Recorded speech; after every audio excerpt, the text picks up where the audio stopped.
India post GDS ವೇಕೆನ್ಸಿಯನ್ನು ಹೇಗೆ check ಮಾಡೋದು? ಅದು ಆಲ್ ಓವರ್ ಇಂಡಿಯಾ ಆಗಿರ್ಬೋದು, ಕರ್ನಾಟಕ, ಬೇರೆ ಬೇರೆ ಸ್ಟೇಟ್‌ಗಳ ವೇಕೆನ್ಸಿ ಕೂಡ ನೀವು ಚೆಕ್ ಮಾಡ್ಬೋದು. ಡಿಸ್ಟ್ರಿಕ್ಟ್ ವೈಸ್ ನಿಮ್ಮ ಮೊಬೈಲಲ್ಲಿ ಹೇಗೆ ಚೆಕ್ ಮಾಡೋದನ್ನು ನಾನು ತೋರಿಸ್ತೀನಿ ನೋಡಿ.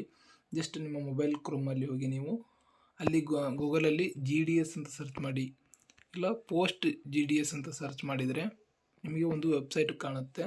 ಅಲ್ಲಿ ಮೇಲ್ಗಡೆ ಕಾಣ್ತಿರುವಂಥ ಇಂಡಿಯಾ ಪೋಸ್ಟ್ GDS ಆನ್ಲೈನ್ ಅಂತ ಏನು ಕಾಣ್ತಿದೆ ಅದರ ಮೇಲೆ ಕ್ಲಿಕ್ ಮಾಡಬೇಕಾಗುತ್ತೆ. ಅದನ್ನು ಕ್ಲಿಕ್ ಮಾಡಿದ ನಂತರ ನಿಮಗೆ ಈ ಥರನಾದ ಒಂದು ವೆಬ್ ಪೇಜ್ ಕಾಣ್ತಾ ನೋಡ್ತಾ ಇರ್ಬೋದು. ಇಲ್ಲಿ ನೀವು ಇಲ್ಲಿ ಆಲ್ ಸ್ಟೇಟ್ ಅಂದರೆ ಆಲ್ ಓವರ್ ಇಂಡಿಯಾ ಯಾವ್ಯಾವ ವೇಕೆನ್ಸಿ ಕರೆದಿದ್ದಾರೆ ಆ ಎಲ್ಲ ಸ್ಟೇಟ್ಗಳನ್ನು ಮೆನ್ಷನ್ ಮಾಡಿದ್ದಾರೆ. ಆ ಸ್ಟೇಟಲ್ಲಿ ನಿಮ್ಮದು ಇವಾಗ ಕರ್ನಾಟಕ ಆಗಿದ್ದರೆ ಕರ್ನಾಟಕ ಮೇಲೆ ಕ್ಲಿಕ್ ಮಾಡಿ. ಕರ್ನಾಟಕದ ಮೇಲೆ ಕ್ಲಿಕ್ ಮಾಡಿದ ನಂತರ ಎಲ್ಲ ಡಿಸ್ಟಿಕ್ಕನ್ನು ತೋರಿಸುತ್ತೆ. ನಿಮಗೆ ಯಾವ ಜಿಲ್ಲೆಯ ಒಂದು ವೇಕೆನ್ಸಿಯನ್ನು ಚೆಕ್ ಮಾಡಬೇಕಾಗಿರುತ್ತೆ ಆ ಒಂದು ಜಿಲ್ಲೆಯ ವೇಕೆನ್ಸಿಯನ್ನು ನೀವು ಚೆಕ್ ಮಾಡ್ಕೊಳ್ಬೋದು.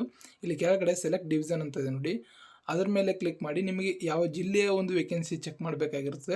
ಇವಾಗ ನಾನು ಎಕ್ಸಾಂಪಲು ಬಾಗಲಕೋಟೆ ಅಂತ ತೊಗೊತೀನಿ. ಅಲ್ಲಿ ವಿ ಪೋಸ್ಟ್ ಅಂತ ಇದೆ ನೋಡಿ, ಅದ್ರ ಮೇಲೆ ಕ್ಲಿಕ್ ಮಾಡಿದರೆ ಅಲ್ಲಿರ್ತಕ್ಕಂಥ ವೇಕೆನ್ಸಿ ಅದು ಡಿವಿಷನ್ ವೈಸು ಮತ್ತು ಆಫೀಸ್ ನೇಮ್ ಆಗಿರ್ಬೋದು, ಯಾವ ಪೋಸ್ಟ್ ಇದೆ, BPM ಇದೆಯಾ, BPM ಇದೆಯಾ, ಮತ್ತು category wise UR, SC, ST, EWS ಈ ಥರ ಎಲ್ಲವೂ ವೇಕೆನ್ಸಿ ವೈಸ್ ಪೋಸ್ಟ್ ಕೂಡ ನಿಮಗೆ ಅಲ್ಲಿ ಮೆನ್ಷನ್ ಮಾಡಿರ್ತಾರೆ. ನೀವು ಇವೆಲ್ಲ ವೇಕೆನ್ಸಿಯನ್ನು ಚೆಕ್ ಮಾಡಿಕೊಂಡು ಅರ್ಜಿಯನ್ನು ಸಲ್ಲಿಸಬೇಕಾಗುತ್ತೆ. ಇದಿಷ್ಟು ಈ ಒಂದು ವೇಕೆನ್ಸಿಯನ್ನು ಚೆಕ್ ಮಾಡೋದಾಗಿರ್ಬೋದು. ನೀವು ಕೇವಲ ಬರೀ ಕರ್ನಾಟಕ ರಾಜ್ಯದ ಅಂತಲ್ಲ, ಯಾವುದೇ ಸ್ಟೇಟನ್ನು ಸೆಲೆಕ್ಟ್ ಮಾಡಿದರೂ ಕೂಡ, ಅಂದರೆ ಯಾವ ಸರ್ಕಲ್ ವೈಸ್ ಯಾವುದೇ ಇದನ್ನು ಸ್ಟೇಟನ್ನು ಸೆಲೆಕ್ಟ್ ಮಾಡಿದರೂ ಕೂಡ ಆ ಒಂದು ವೇಕೆನ್ಸಿಯನ್ನು ನೀವು ಚೆಕ್ ಮಾಡ್ಕೊಳ್ಬೋದು.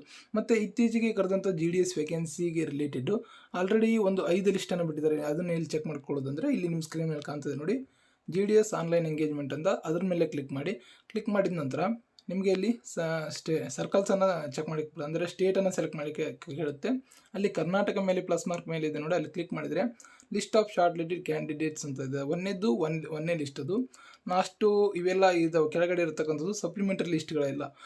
ಟೋಟಲಾಗಿ ಇವಾಗ 5 ಲಿಸ್ಟನ್ನು ಬಿಟ್ಟಿದ್ದಾರೆ. ಇಲ್ಲಿ ಒಂದು ಲಿಸ್ಟನ್ನು ಓಪನ್ ಮಾಡಿ ತೋರಿಸ್ತೀನಿ ನೋಡಿ. ಸಪ್ಲಿಮೆಂಟರಿ ಲಿಸ್ಟ್ 5 ಅಂತ ಇದೆ, ಅದ್ರ ಮೇಲೆ ಕ್ಲಿಕ್ ಮಾಡಿದರೆ ನಿಮಗೆ ಆ ಲಿಸ್ಟು ಓಪನ್ ಆಗುತ್ತೆ. ಅಂದರೆ ಲಾಸ್ಟ್ ಎಷ್ಟು ಕ್ಯಾಂಡಿಡೇಟ್ ಸೆಲೆಕ್ಟ್ ಆಗಿದ್ದಾರೆ ಪ್ರತಿಯೊಬ್ಬರದು ಅವರ ಪರ್ಸೆಂಟೇಜ್ ವೈಸ್ ಕೂಡ ಯಾವ ಡಿವಿಷನ್ ಸೆಲೆಕ್ಟ್ ಆಗಿದ್ದಾರೆ ಎಲ್ಲ ಡೀಟೇಲ್ಸನ್ನು ಈ ಒಂದು ಲಿಸ್ಟಲ್ಲಿ ನೀವು ನೋಡ್ಕೋಬೋದು. ಈ ರೀತಿ ನೀವು ಲಿಸ್ಟ್ಗಳು ಕೂಡ ಡೌನ್ಲೋಡ್ ಮಾಡ್ಕೋಬೋದು ಇಂಡಿಯಾ ಪೋಸ್ಟ್ GDS ವೆಬ್ಸೈಟಲ್ಲಿ.